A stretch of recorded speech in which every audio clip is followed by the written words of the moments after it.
ओम श्री गुरुवे नमः।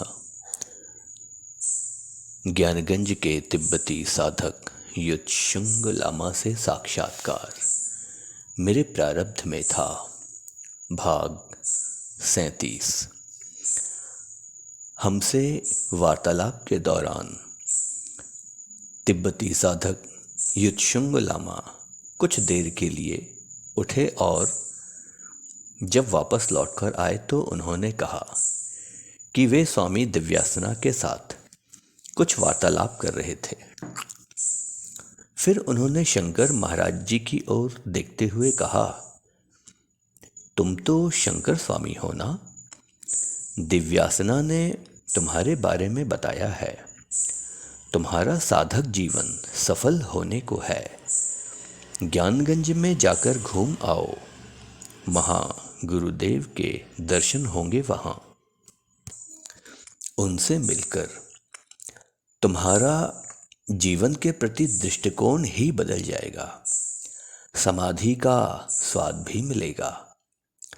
सच्चे और निष्काम ईश्वर प्रेम का, ईश्वर समर्पित जीवन का एक प्रच्छन्न प्रभाव सूक्ष्म स्तर पर आत्मिक जगत में ही रह जाता है।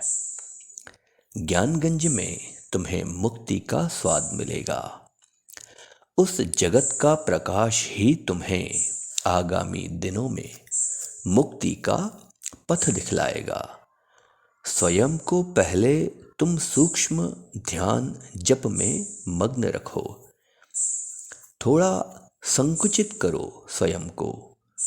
लोगों से थोड़ा किनारा करके चलो।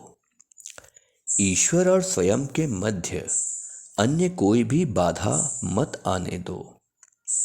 उचित समय पर तुम्हें पथ निर्देशन अवश्य प्राप्त होंगे। सेवा धर्म अच्छा है यदि वह ईश्वरीय मार्ग की ओर ले जाता है, किंतु जो सेवा स्वयं को प्रतिष्ठित करने के लिए है वह मूल्यहीन है। एकमात्र ईश्वर की सेवा में ही स्वयं को लगाए रखो।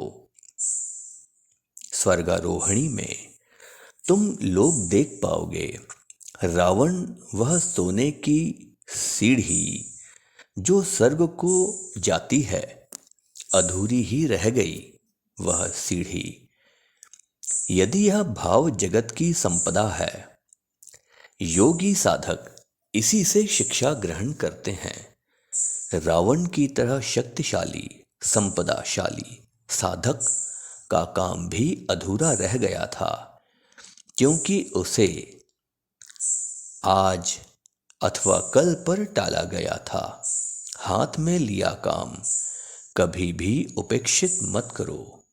जीवन का समय बहुत कम है, अनिश्चित है। समय का प्रवाह कब किसे किस ओर ले जाएगा यह निश्चित नहीं है। उम्मीद करता हूं तुम मेरी बातों का अर्थ समझ जाओगे।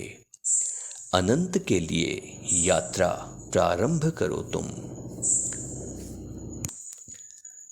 इसके बाद युत्सुंग लामा ने मेरी ओर देखा। बोले, ज्ञानगंज से 11 किलोमीटर दूर है तिब्बत की सीमा।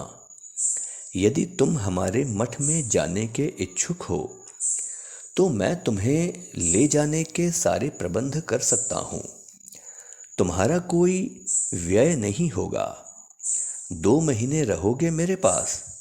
मेडिटेशन के स्तरों को देखना, विभिन्न योग साधना की प्रक्रियाओं और पद्धतियों को देखना। वहाँ यदि अच्छा लगे तो कुछ और दिन रुककर आसपास के अन्य मठों को भी देख आना। वो सारी व्यवस्थाएं भी उसी मठ से हो जाएंगी।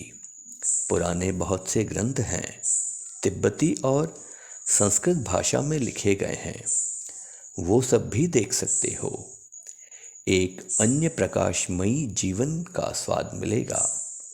इसके अलावा वहाँ प्रवास काल के दौरान और जो भी देख पाओगे जो जो उपलब्धियां प्राप्त होंगी तुम्हें, जो नवीन दर्शन सीखोगे, मुझे लगता है वह सब लिखने के लिए एक जीवन कम पड़ जाएगा तुम्हारा। तुम वहां जाना चाहते हो या नहीं, यह सब तुम पर निर्भर करता है। मैं जितना जान पाया हूं, इसके अनुसार तुम्हारी कोई दीक्षा भी नहीं हुई है अभी तक। तुम्हारा खुले मन से सब कुछ देख पाना संभव होगा। कल सुबह तुम लोगों के पास मेरा एक व्यक्ति जाएगा। उसके पास 2 फॉर्म होंगे। उसमें चाही गई सारी जानकारियां लिख देना। अपनी पासपोर्ट साइज की 5-5 फोटो भी दे देना। यहाँ से सारा काम आगे बढ़ाता रहेगा। किस तरह की प्रस्तुति की आवश्यकता पड़ेगी, उस विषय में भी उपयुक्त निर्देश तुम्हें मिल जाएंगे। युत्सुंग लामा जी ने मुझसे आगे कहा, मैं तुम्हें 3 अक्षरों का एक बीज मंत्र दे रहा हूं। यदि तुम तिब्बत जाने का फैसला लेते हो तो सूर्योदय से पहले स्नान करके, साफ सुथरे कपड़े पहनकर, घर के सब खिड़की दरवाजे बंद करके आसन बिछाकर बैठ जाना और उत्तर दिशा की ओर मुख करके इस मंत्र का 1001 बार जप करना। जप के मध्य किसी भी कारण से आसन छोड़कर मत उठना। पद्मासन लगाकर बैठना। जप पूर्ण होने पर तुम मुझसे जो कुछ भी जानना चाहते हो वह मन ही मन कहना। शेष अगले अध्याय में।